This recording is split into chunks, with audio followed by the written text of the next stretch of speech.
पाकिस्तान के लिए आखिरी पैगाम मानिए कि बलूचिस्तान ने भेज दिया है। और बलूचिस्तान में बीएलए जिस तरीके से आक्रामक है, ऐसा लग रहा है कि अब पाकिस्तान से बलूचिस्तान कभी भी अलग हो सकता है। और इधर पाकिस्तानी सेना जो कि बलूचिस्तान में लगातार लोगों पर अत्याचार करने से पीछे नहीं हट रही है। बड़ी खबर और बड़ा अपडेट क्या है आप जान लीजिए। यहाँ बलूचिस्तान में प्रदर्शन अब और ज्यादा तेज हो गए हैं और इन्हीं प्रदर्शनों के बीच में भारी विरोध की स्थिति भी देखी जा रही है। बड़ी खबर, पाकिस्तानी फौज बलूचों के खिलाफ अत्याचार करने में लगातार जुटी हुई है।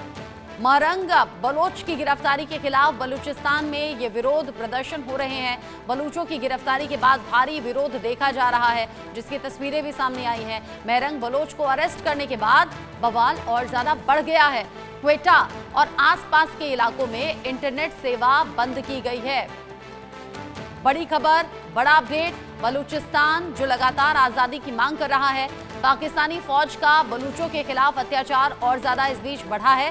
महरंग बलोच जो कि बड़ा चेहरा है बलोच आंदोलन का, ऐसे में महरंग बलोच की गिरफ्तारी के बाद ये गहमा गहमी और ज्यादा बढ़ गई है और ऐसे में विरोध प्रदर्शन अब और ज्यादा उग्र हो गए हैं। सड़कों पर आ गए हैं लोग, आक्रोश में जलता हुआ दिख रहा है बलूचिस्तान। और क्या हालात अभी के हैं, वो ताज़ा तस्वीरें और ताज़ा अपडेट आपको बता देगी। यहाँ गुस्से में लोग नजर आ रहे हैं। पाकिस्तानी फौज के खिलाफ बलूचों का जो विरोध प्रदर्शन है वो अब और ज्यादा तेज हो गया है। जो टकराव है, ये जो भीषण लड़ाई है, ये आमने सामने बीएलए और पाकिस्तानी फौज के बीच में नजर आ रही है। बलूच विद्रोहियों को कुचलने के लिए सेना का क्रूर जो प्लान है वो भी सामने आ रहा है। और यहाँ एक के बाद एक लोगों पर अत्याचार की तस्वीरें भी सामने आई हैं। गिरफ्तारी के बाद में लोग अचानक से गायब कर दिए जा रहे हैं। ये वो बलूच हैं जो कि प्रदर्शन का हिस्सा रहते हैं, जबरन इन्हें गायब कर दिया जा रहा है। ऐसे में अब बलूचों की रिहाई की मांग को लेकर भी प्रदर्शन तेज हो गए हैं। बलूच लोगों के हक की आवाज का गला घोट रही है पाकिस्तानी सेना ने मारो और फेंक दो की रणनीति यहां पर अपना ली है। बलूचों ने अंतहीन संघर्ष के रास्ते पर चलने का विकल्प चुना है और वो संघर्ष अभी बहुत ज्यादा पीक पर दिख रहा है। बलूच महिलाओं के नेतृत्व में बलूच यकजहती समिति का गठन भी किया गया। दिसंबर 2023 से जनवरी 2024 के बीच महरंग बलोच का लॉन्ग मार्च भी देखने को मिला। बलूचिस्तान के इतिहास का सबसे बड़ा शांतिपूर्ण प्रदर्शन देखा गया, लेकिन 2025 में बीवाईसी ने बलूच नरसंहार स्मृति दिवस भी मनाया। और ऐसे में जब अलग अलग तरीके से आवाज उठ रही है, बलूचिस्तान में जिस तरीके से लोग सड़कों पर आए हैं, वो तस्वीर पाकिस्तानी सेना को पसंद नहीं आ रही है, पाकिस्तानी सरकार को पसंद नहीं आ रही है। और ऐसे में महरंग बलोच की गिरफ्तारी को लेकर अब अलग अलग तरह से रिएक्शंस लोगों के सामने आ रहे हैं, या फिर ये कहिए कि गुस्सा है जो अलग तरीके से सामने आ रहे हैं। बलूचिस्तान में 37 जिलों में विरोध प्रदर्शन की तस्वीरें सामने आ रही हैं। पूरे बलूचिस्तान में चक्का जाम है। ग्वादर, पंजगुर, तुर्बत, क्वेटा, इन सभी जगहों पर प्रदर्शन की तस्वीरें हैं। यहाँ कलात, बोलन, चागाई, यहाँ सड़कों पर प्रदर्शन के लिए लोग इकट्ठा हो गए हैं। डेरा बुक्ती में हालात लगभग आउट ऑफ कंट्रोल है। शहबाज ने कराची में किसी भी रैली पर रोक लगा दी है। रैली की इजाजत है नहीं। पाकिस्तानी सरकार ने विरोध को दबाने का आदेश दिया है। लोगों को जबरन उठा लिया जा रहा है। देखते ही देखते लोग गायब हो जा रहे हैं। और यहाँ जिस तरीके से प्रदर्शन जारी है, ऐसा लग रहा है कि ये पाकिस्तान सरकार के लिए आखिरी पैगाम बस बलूचिस्तान के लोगों ने दे दिया है, क्योंकि अब टकराव जैसे जैसे बढ़ रहा है, वैसे वैसे बलूचिस्तान की आज़ादी की मांग भी तेजी से उठने लगी है। और माना यह जा रहा है कि हो सकता है आने वाले वक्त में कुछ बड़े कदम या फिर कोई बड़े एक्शन भी देखने को मिले। एक्शन तो अभी भी दिख रहे हैं पाकिस्तानी सरकार और फौज की तरफ से, और यहाँ बीएलए और पाकिस्तानी फौज का टकराव भी पिछले कुछ दिन में बढ़ा है। लेकिन महरंग बलोच की गिरफ्तारी के बाद प्रदर्शन हो गया उग्र और लोग सड़कों पर आकर अब अपनी आज़ादी की मांग पुरजोर तरीके से उठा रहे हैं। इन हालातों पर बात करने के लिए मेरे साथ में मेजर जनरल रिटायर्ड अनुज माथुर सर जुड़ गए हैं डिफेंस एक्सपर्ट के तौर पर, और साथ ही साथ मेरे साथ में हुसैन जावेद जी जुड़ गए हैं पाकिस्तान से, बतौर पत्रकार आप मेरे साथ में जुड़े हुए हैं। आप दोनों का ही इंडिया न्यूज पर स्वागत। सबसे पहले हुसैन जावेद जी, मैं आप ही का रुख करना चाहूंगी। बलूचिस्तान में ये संघर्ष, ये टकराव आज का नहीं है, लेकिन पिछले कुछ दिन में ये टकराव भीषण हुआ है। बिल्कुल ऐसा लग रहा है कि शायद जान हथेली पर लेकर बलूचिस्तान में लोग सड़कों पर आ गए हैं क्या, बिना ये परवाह किए कि होगा क्या। उधर पाकिस्तानी फौज को भी इंस्ट्रक्शंस ऐसे, कहीं भी उठा लो, कहीं भी गायब कर दो। जी सबसे पहले रचना जी, आपका शुक्रिया कि आपने मुझे इनवाइट किया। और माथुर साहब को भी सलाम। देखें, मैंने आपकी सारी रिपोर्ट सुनी, आपका इंट्रो भी देखा मैंने, और जो हालात हैं वो आपके बिल में, वो हमारे बिल में, इस पे हम चर्चा करते भी आए हैं। तो मैं इसमें यही कहूंगा कि सबसे पहले इस बात को भी समझ लिया जाए कि वहां पर जो भी एहतजाज हुआ, जो भी इन्होंने रैलियां निकाली, मारंग की जो कमेटी है और खुद भी उन्होंने, तो उनको हमेशा इस बात की इजाजत दी गई है। लेकिन ये जो आखिरी वाक्य हुआ था जहां पे उनको अरेस्ट किया गया, थोड़ा सा हमें इस पे सोचना ये भी चाहिए कि उनको अरेस्ट करने के पीछे कारण भी थे, और वो क्या थे। जब आप एक सिविल अस्पताल के ऊपर अटैक करते हैं, मॉब को लेके आ जाते हैं, उसके मुर्दा खाने के अंदर जाके लाशें उठा लेते हैं, तो ये क्या है कि आप इसको दहशतगर्दी नहीं कहेंगे कि आप एक सरकारी जगह के अंदर जाके आपने इस तरह का काम किया। फिर इनके खिलाफ बकायदा केस हुआ है, इंसाइटमेंट टू वायलेंस, के पहले आपने मॉब को भड़का दिया, वो आपके कहने पे अस्पताल में गए और वहां जाके उन्होंने लाशें उठा ली और अपने साथ ले गए। इस बुनियाद के ऊपर इनके खिलाफ बकायदा केस हुआ है, जो हमारा पीपीसी और एटीसी के तहत हुआ है, इसीलिए वो आज जेल के अंदर है। और तो ये इसके पीछे रीजंस भी हैं। और आपने खुद कहा, इससे पहले उन्होंने पिछले साल या उससे पिछले साल इस्लामाबाद की तरफ लॉन्ग मार्च भी किया था, किसी ने उनको अरेस्ट नहीं किया, क्योंकि वो जो भी था, उनके जो भी उनके कारण थे उस टाइम, वो बिल्कुल एक सियासी हवाले से सामने थी। लेकिन जब आप लोगों को इस तरह से इंसाइट करते रहेंगे तो फिर ऑब्वियसली जो इदारे हैं, जो स्टेट है, वो भी हरकत में आएगी। और बाकी आपने कहा कि बहुत ज्यादा स्ट्राइक्स हो रही है सूबे के मुख्तलिफ इजला के अंदर। तो मैं आपको बताऊं, वही 6-7 इजला हैं जो जहां पहले से जो हालात है वो अच्छे नहीं है। वहां पे स्ट्राइक को आप कह सकते हैं कि एक हद तक वहां पे आपको स्ट्राइक का रंग जो वो दिखाई दे रहा है। लेकिन अगर आप सारे सूबे की बात करें तो ये सारे सूबे पे इनकी स्ट्राइक आप ऐसा लागू कहते हैं हो मुट्ठी भर नहीं लोग सकती। हैं, आप कहते हैं 6-7 लोग हैं, आप कहते हैं 10-12 लोग हैं, लेकिन तस्वीरें कुछ और कहती हैं। तस्वीरों में बच्चियां भी दिख रही हैं, तस्वीरों में महिलाएं भी दिख रही हैं, तस्वीरों में बड़ी संख्या में लोग सड़कों पर आए हुए अपनी आज़ादी की मांग करते हुए, अपने अधिकारों की मांग करते हुए नजर आते हैं। अनुज माथुर सर, जो हालात अभी बने हुए हैं बलूचिस्तान में, और ये सवाल इसलिए भी लोग कर रहे हैं क्योंकि पाकिस्तान पहले भी टूट चुका है। क्या बलूचिस्तान अलग होने वाला है? क्या ये अभी पीक पर हैं चीजें उस तरफ? जय हिंद रचना। बिल्कुल, मैं आपको एक बात बताना चाहता हूं। इससे पहले कि मैं आपके प्रश्न का उत्तर दूं, मैं आपको एक बात बताता हूं कि बलूचिस्तान में एक कहावत है, और मुझे लगता है वो बच्चा बच्चा उस कहावत को बोलता है। हुसैन साहब इस बात से इत्तेफाक करेंगे, और वो ये कहते हैं कि 10,000 साल से बलूच, 1400 साल से मुसलमान और 75 साल से पाकिस्तान। जो बलूच का जो मेंटल जो सेटअप है, वो इस बात को मानता है कि जो बलूच आइडेंटिटी है, वो बलूच आइडेंटिटी पाकिस्तान की आइडेंटिटी से कहीं ज्यादा बड़ी और कहीं अलग है। अब इसका अगर इतिहास हमको सबको पता है रचना, 4-5 बार मैं आपके चैनल पे बता चुका हूं, अगर इसको रिपीट करने की जरूरत है। ये जो बलूचिस्तान है, ये बलूचिस्तान को पाकिस्तान का हिस्सा एक धोखे से बनाया गया था। ये बात आपको माननी पड़ेगी, क्योंकि शुरू से आखिर तक जो मीटिंग दिल्ली में हुई है उसमें माउंटबेटन भी थे, उसमें नेहरू जी भी थे, उसमें जिन्ना थे, और उन्होंने ये कहा था कि जो 3 अलग अलग हिस्से हैं बलूचिस्तान इलाके के, वो तीनों जाकर के कलाट में मिलेंगे और फिर एक उसकी आइडेंटिटी बनेगी और उसको एक आजाद मुल्क बनाया जाएगा। और जैसे ही ये बात हुई, उसकी ये बात बिल्कुल नोन है, इसमें कोई डिनाई इसको नहीं कर सकता। और उसके बाद मोहम्मद अली जिन्ना जो है वो पलटे, और उन्होंने बल प्रयोग से आर्मी का यूज करके बलूचिस्तान को पाकिस्तान में मिलाया। ये बात बलूच नहीं अपने दिमाग से निकाल पाया है, ये बात नहीं भूला है।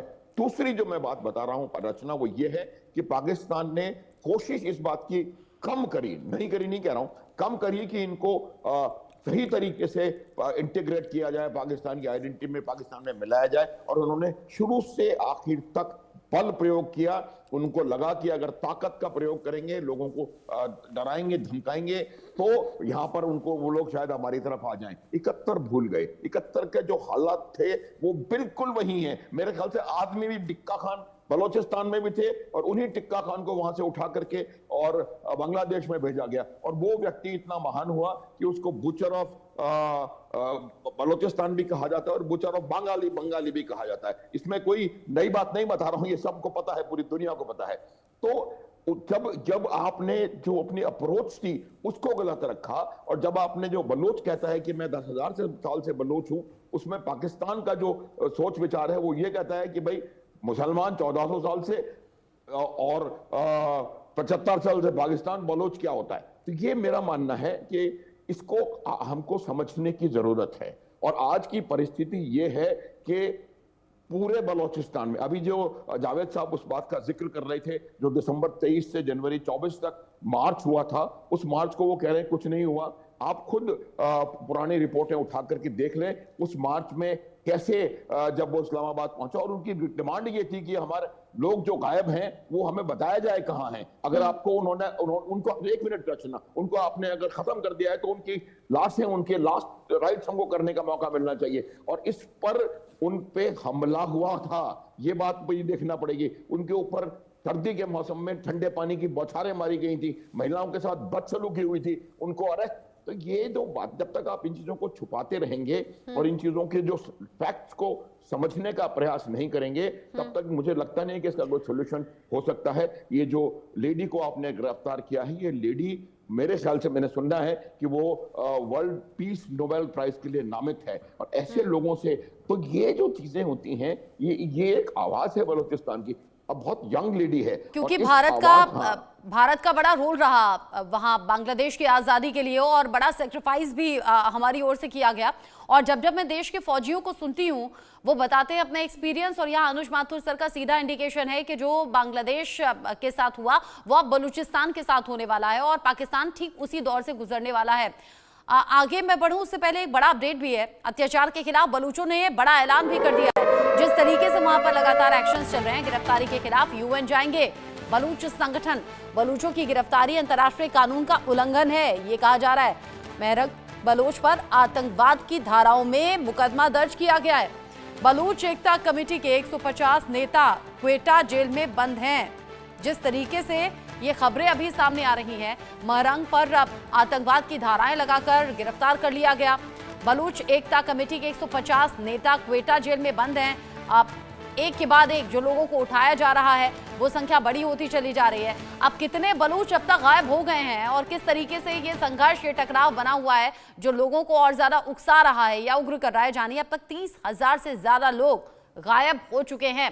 पाकिस्तानी सेना ने पिछले 10 सालों में 1800 बलूचों का कत्ल किया है। जबरन गायब करने का सिलसिला 2006 से और ज्यादा तेज हो गया। 2004 से अब तक जबरन गायब होने में सिर्फ 7,000 केसेस ही दर्ज किए गए। आप समझिए कि आंकड़ा कितना कम है, यानी लोगों के केसेस दर्ज नहीं हो रहे हैं। लापता लोगों में महिलाएं हैं, बच्चे हैं, बुजुर्ग हैं और पुरुष भी शामिल हैं। 30,000 लोग अब तक गायब हो चुके हैं, और ये गायब होने वाली संख्या जो मामले दर्ज हुए हैं उससे कहीं ज्यादा है। यानी कि ना कानून में सुनवाई है, ना सरकार सुनवाई कर रही है, और पाकिस्तानी फौज जिस पर भरोसा होना चाहिए था, वही फौज यहाँ पर जुल्म ढाने का काम भी कर रही है। और लगातार जो बलूच हैं, जो बीएलए है, वो आगे बढ़ते हुए अपनी आज़ादी की मांग कर रही है। यहाँ जिस तरीके की सिचुएशन बनी हुई है, 2004 से अब तक जबरन जो गायब होने वाले लोग हैं, 7,000 केसेस उनको लेकर दर्ज हुए। लापता लोगों में महिलाएं भी हैं, बच्चे भी हैं, बुजुर्गों की संख्या भी है, और ये टकराव लगातार बढ़ रहा है। अब ऐसे में बलूच कैसे भड़क गए हैं और क्यों भड़के हैं बलूचिस्तान में इस तरह एक के बाद एक प्रदर्शन, ये भी जान लीजिए।